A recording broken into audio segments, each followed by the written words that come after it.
ആവരിച്ചോ. Hi friends, ഇതെന്നാ ചെയ്യുന്നത് അറിയോ? പോളികാർബൺ ഷീറ്റിൻ്റെ ജോയിൻറ്റ് വരുന്ന ഭാഗത്ത് നമ്മൾ അലുമിനിയം ചാനൽ അടിച്ചിട്ട് സാധാരണഗതിയിൽ സിലിക്കോൺ ഒട്ടിക്കാനുള്ള പതിവ്. അപ്പം അത് കുറച്ച് നാൾ കഴിയുമ്പോൾ ലീക്കേജ് വരാൻ സാധ്യതയുണ്ട്. അതിന് പകരമായിട്ടുള്ള സാധനമാണ് ഇത്, ഈ ജോയിൻറ്റ് ഡീപ്പ് ബ്രാക്കറ്റ്. ഈ സാധനം ഇട്ട് കഴിഞ്ഞാൽ PVC ആണ്. ഈ സാധനം ഇട്ട് കഴിഞ്ഞാൽ ജോയിൻറ്റിൻ്റെ അകത്തുനിന്ന് വെള്ളം വരാനായിട്ട് ഒരു ചാൻസും ഇല്ല. നല്ല അടിപൊളി ക്വാളിറ്റി സാധനമാണിത്. ഇത് ഇടാൻ ഇച്ചിരി മെനക്കലാണ് ഇടാനായിട്ട്. കണ്ടോ, ഇങ്ങനെ വലിച്ചിടാൻ ഒക്കത്തുള്ളൂ. ഇത് ഇട്ട് കഴിഞ്ഞാണല്ലോ, ഇത് ഇട്ട് കഴിഞ്ഞാൽ നമുക്ക് ജോയിൻറ്റ് വെള്ളം വീഴുമെന്നോ ഒരു പ്രശ്നമുള്ള സാധനമല്ല. ഇത് പോളികാർബണേറ്റ് വർക്ക് ചെയ്യിക്കാൻ ആഗ്രഹിക്കുന്ന ആളുകൾ ഉറപ്പായിട്ട് നിങ്ങളുടെ ഫാബ്രിക്കേറ്ററോട് പറയേണ്ട ഒരു കാര്യം, ജോയിൻറ്റേൽ ഈ ഡീ ബ്രാക്കറ്റ് ഇടണം എന്ന് പറയണം. ഇതിന് ജോയിൻറ്റ് ബീഡിംഗ് എന്നോ എന്ത് വേണമെങ്കിലും പറയാം. ഡീ ബ്രാക്കറ്റ് എന്നാണ് അതിൻ്റെ പേര്. അപ്പം ഇത് ഇച്ചിരി വില കൂടുതലാണ്. 20 അടിക്ക് 1300 രൂപ അടുത്ത് വിലയുണ്ട്.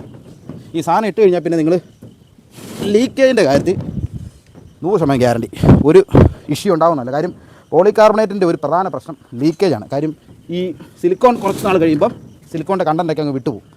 പിന്നെ നമുക്ക് ലാസ്റ്റ് ചെയ്യണമെങ്കിൽ ഇതുപോലുള്ള മെറ്റീരിയൽ യൂസ് ചെയ്യണം. നല്ല ഇതിപ്പം നമ്മുടെ വീടിൻ്റെ ഓപ്പൺ ഏരിയയിൽ ഒരു ബാൽക്കണി, പുറവശത്തൊരു ബാൽക്കണിയിൽ നമ്മൾ പിടിപ്പിക്കുന്നതാണ്. ഓക്കെ ചേട്ടാ, ഒരു 4 ഇഞ്ചല്ലേ. ഇനിയിപ്പോൾ ഇതിന് വേണ്ടി സ്ക്രൂ അടിക്കണ്ട. ബൈ, ആ മെഷീൻ തന്നെ ഇതിൻ്റെ സ്ക്രൂ അടിക്കണം കേട്ടോ. സ്ക്രൂ സെൻറ്ററിൽ അടിക്കാനുള്ള ഓപ്ഷൻ ഉണ്ട്.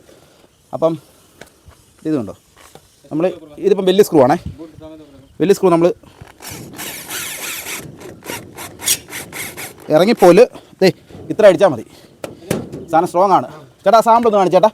അല്ല, മറ്റേ നമ്മുടെ ബീഡിങ്ങിൻ്റെ സാമ്പിൾ. ഇതാണ് ഡീ ബ്രാക്കറ്റ്. ഇത് കണ്ടോ, ഈ 2 അകത്തൂടെ ഗ്യാപ്പിലൂടെ പോളികാർബണേറ്റ് കയറും. വെള്ളം എന്ന് പറയുന്ന സാധനം വരത്തില്ല. ഇതിപ്പോൾ 3M ആണ്. 3M അത്ര പറ്റിയ സാധനമാണ് കേട്ടോ. കാര്യം 3M കണ്ടോ, പക്ക സീറ്റിങ് ഈ സാധനം. ബാക്കി ഈ സൈഡിലൂടെ അലുമിനിയം ചാനൽ അടിക്കും കേട്ടോ. ഓക്കെ, വീഡിയോ കണ്ട സന്തോഷം. Thank you.